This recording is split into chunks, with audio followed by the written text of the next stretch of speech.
day. What he's saying is a renter's policy is basically insurance for your snooze button. Plus most everything else you own. Visit geico.com to see how affordable renter's insurance can be.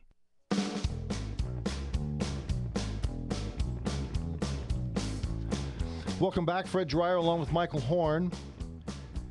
Newt Gingrich is at the top of the heap, followed closely by Mitt Romney.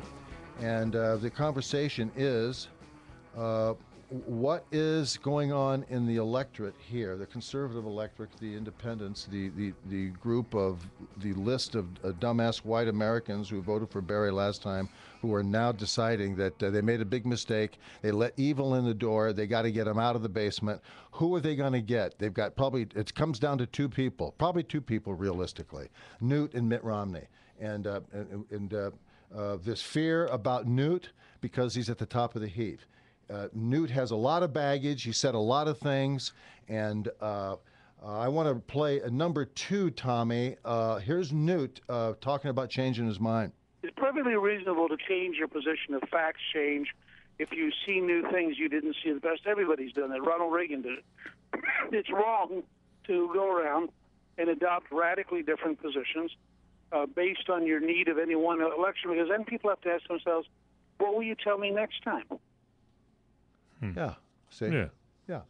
And so number 3, Tom. I don't claim to be the perfect candidate. I just claim to be a lot more conservative than Mitt Romney and a lot more electable than anybody else. And I think that if you look at my track record of reforming welfare, cutting taxes, balancing the federal budget for 4 straight years, leading House Republicans to their first majority in 40 years and their first re-election as a majority since 1928, I think that stacks up pretty well. You bet it does. Yeah, see, he just tells the story. That's what I like about the guy. The guy comes out and gives you what he thinks, and that's the deal. Yeah, and there's no apology. And what's interesting is I always say, it's how you talk to the American people. That's right. You know, you can say all you want about Newt's baggage. You can say all you want about Romney being a part of a cult by being part of the Mormon religion. All of these things. It's how you explain yourself. It's how you talk. It's how you handle your problems, that people take a look at as a window into your character. This is the very reason that Cain has faltered. He has stumbled. He's Algonquin J. Calhoun, the whole thing. He's humana, and has not been able to handle on his feet clearly. So he's failed himself by not handling this situation. He sunk himself. It's not the accusations that hurt him. It's how he fielded the hot grounder. It's clear you hit a ball to his right or to his left, he can't field it and turn a double play. You don't want the guy playing second base or a shortstop. Then pretty soon you don't want him, on the team. And so he's kind of like taken the seat now of it's kind of over. It is over, and everybody's being polite, and we're not even into the first primary yet. We're not even into the first January. And then that comes in January 2nd, 4th. What was it? I think 2nd. The 2nd. Here's some more Newt. Number 4. My sense is that everywhere people are looking for somebody with a couple of characteristics. Will they tell the truth? Do they have ideas big enough to meet the country's current challenges? Do they have the experience to actually do what they're talking about? And could they stand up to Barack Obama in a debate and win the election by proving that his billion-dollar ad campaign is false? And as people go through that checklist, I think more and more people think that Newt Gingrich is the right answer to that. Yeah, exactly. That's correct. That's what the gals in Iowa did on Sean Hannity's show with the piece that Frank Luntz did.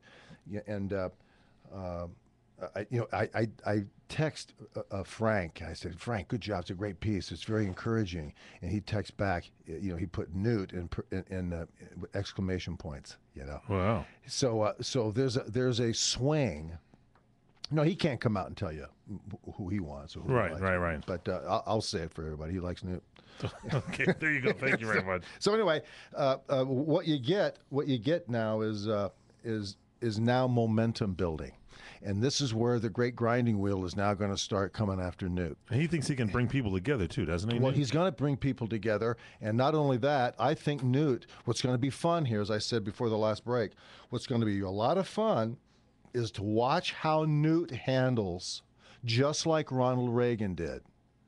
Ronald Reagan handled the accusation of the liberal press, the confrontations, the hounding and the pandering of the left. Well, there you go again. Not only that, he would come off the helicopter and put his hand to his ear and go, "What? I can't hear you." Exactly. You know, he had so much fun with them, and he just simply said, "You know, you're not going to allow me not to be a human being." And that's what you want. You want a human being. That's right. You know, again, all these people have failings. You know, it's Liberty Valance comes to town. Who are you going to get? A back shooter or someone who's going to come in and say, you know what? Here's your problem. And by the way, I'll clean your town out for you, and I'll take your $50 gold piece. But you guys don't exist to be. You don't deserve to exist as a town because you're a bunch of chicken cowards. That's it. You know. Thank you. Let's have number 5. We think there has to be a solid conservative alternative to Mitt Romney, and I think I'm the one candidate who can bring together national security conservatives and economic conservatives and social conservatives in order to make sure we have a conservative nominee. Yeah, see, that's it. See, here's the great thing.